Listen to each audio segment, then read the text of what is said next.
እንደ ማጣፈጫ ቅመም እንጠቀማታለን ብለን የነበረችውን ዋንጫ ማለት ነው አተናታል። ኦፊሻሊ ማለት ነው ምንም ማለት አይደለም። እውነቱን ለመናገር አይ ነው ዋንጫ ማጣቱ እጅግ በጣም ነው የሚያናደው፣ በጣም ነው የሚያቃጥለው። ይህንን ጨዋታ አሸንፈን ዋንጫውን ይዘን በአግባቡ መውጣት ነበረብን። እሱን አምናለሁ ግን ያን ያህል ደግሞ ስንስም ሊሰጠን ሊያስጨንቀንም ሊያስከፋንም ይገባል ብያለሁ።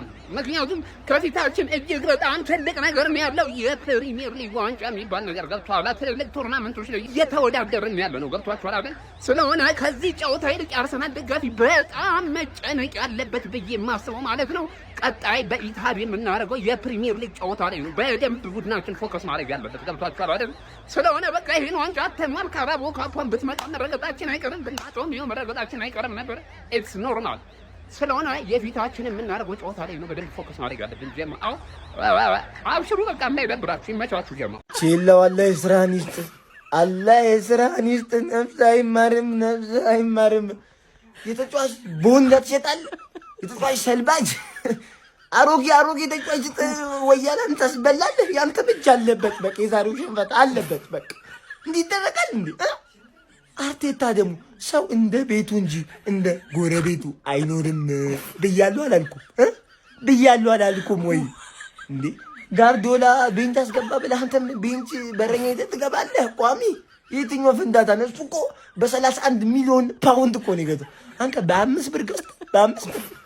ኧረ ነፍስ አይማርም። አርቴታ ደግሞ ማለት ሳልነግርህ በባዶች እጅና እግርህን ይዘህ ማለት ትሪብል አይባልም። እሺ ሁለት ዋንጫ በልተህ ሶስተኛ ልትበላ ትሪብል ትላለህ። ኳድራብል ይባላል በባዶች። እንግዲህ ወያላ ምንም ማድረግ አይቻልም። እንግዲህ በፕሪሚየር ሊግ ውስጥ እንገናኝ ድረስ ሰርሰንበት። አመሰግናለሁ። ማንቸስተር ሲቲ የካራቦ ካፕ ዋንጫን አንስተዋል። ኮንግራ ሲቲዝን። ምን አይነቱን ማንቸስተር ሲቲን የተመለከተው እናንተ?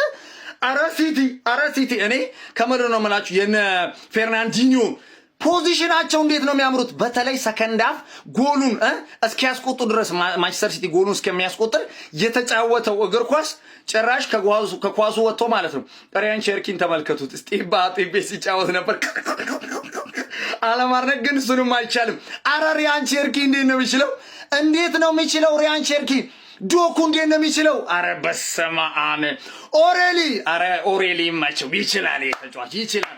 እኔ ግራ ገባኝ። ይሄ ተጫዋች ተከላካይ ነው ወይስ አጥቂ ነው? በስማም ሁለት ጎል እሱ ሲጀመር ወደ ማጥቃቱ ነው የሚያዘነብለው። እውነት ጋርዲዮላ ይሄንን ተጫዋች ወደዛ ነው ማጫወት ያለበት። ከምር ነው የምላችሁ። ግን ሲቲን አለማድነቅ አይቻልም። ሙሉ ቲሙ እጅግ በጣም ልዩ ነበር።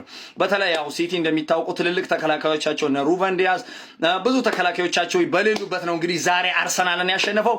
አርሰናል እንግዲህ ዋንጫ አጥቷል ማለት ነው። ሲቲዝኖች ግን ኮንግራ በድንቅ ብቃት ከምር ነው የምላችሁ ችለው ነው ዛሬ ሲቲ ያሸነፉት። ከምር ነው ማለት ከድንቅ ጨዋታ ጋር ዋው! ኮንግራቹሌሽንስ ነው። ይመቻችሁ ቦስ።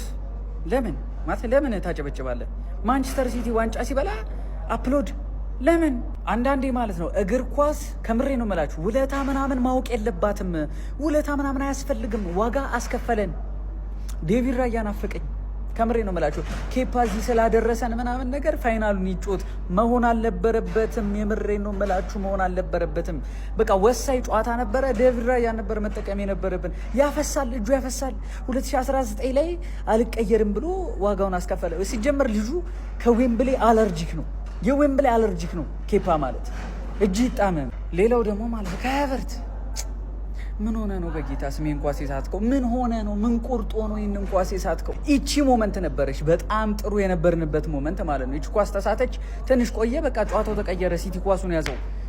አረ ተው፣ ቫልዩ ማድረግ እኮ አለባቸው እኮ ተጫዋቾቹ ራሱ ማለት ነው። የጨዋታውን ክብደት ቫልዩ ማድረግ አለባቸው። እንደዚህ አይነት ኳስ አይሳትም። በአንድ ቀን እኮ ናፈቀን። ኤቭሪሺ ኢዚ ጋይስ። አረ በስመ አብ ማጣት የሌለበት አንዳንዴ ማለት ነው የሆነ ችግር አለ፣ የሆነማ ውስጣዊ ችግር አለ እንጂ እንደዚህ አይነት ጨዋታ አመቱን ሙሉ ያልተጎዳ ልጅ እንደዚህ አይነት ጨዋታ ላይ ይጎዳል? ወይኔ ኢዜ 4 አረንጓዴ ጠርሙሶች ነበሩ። ድንገት አንድ ወድቆ ቢሰበር 3 ይቀራል። ኖርማል ነው። ገብቷላ። ለካራቦ ካፕ ብዙ ፊል አናደርግም። ይህንን እወቅ። ይደብረናል፣ ግልጽ ነው። ዲሳፖይንት ያደርጋል። ግን ማለት ነው ፎከሳችን ማለት ነው ካራቦ ካፕ አይደለም። ከምሬ ነው የምላሽ ካራቦ ካፕ አይደለም። አልናገርም አላልፈው። አንተ አፍረተ ቢስ ወያለ አንተ አፍረተ ቢስ ስንበላው ዋንጫውን ቆርቆሮ ነው እያሉ ያጣጥሉታል ስትል የነበርከው አንተ አይደለ እንዴ? ምንድነው ወጥተህ እኛ ፕሪሚየር ሊግ ነው አላማችን። ይሄን ቆርቆሯም 30 ምናምን ዓመት ያልበላው እኮ አንተ መሰልከኝ። ትሞታለህ ለዚህ ዋንጫ። ለአንተ ዋንጫ አይደለም ያንን ሳህን በልተህ ራሱ እኮ ጨፍረሃል። ሲቲን ግን አችልም። ሲቲን አይደለም አሸንፈ ማንንም ዋንጫ አበላም አይደለም። እኔ አንተ ደግሰህ ምናምን በባህል ወጉ ትላለህ። ያራዳ ማን ሲቲን አሸነፈ ጭራሽ ዋንጫ ልበላ። ፋይናል ደርሰህ ከማን ሲቲ ጋር ዋንጫ ልበላ። እግር ነው የምበላው። ኤዜ አልነበረም ልትል ነው? ሩበን ዲያዝ አልነበረም? ስትፈልግ ኤዜ ቂጥ ውስጥ ይግባብ። ባይሆን የዚህ ዋንጫ ቆርቆሮነት ለኛ ነው። አርሰናልን የመርቻ ጥግ የማስያዣ ጨዋታ ነው ብያቸዋለሁ። ገብቶሃል? ፔፕ ጋርዲዮላ ለካራቦ ካፕ በቤንች እየገባ ነው የሚበላው። ለእናንተም በትራፎርድ ዶናሩማ ኧረ ቁጭ በል ያራዳ ልጅ። ሴት ፒስ ነው እኮ ሲጀመር አላማቸው አድርገው የገቡት። I come to say goodbye. Where are you going? It's not a little trip. Charlie, will I ever see you again? Sure you will, kid. You know, goodbye is not forever. Then, goodbye, Charlie. I love you.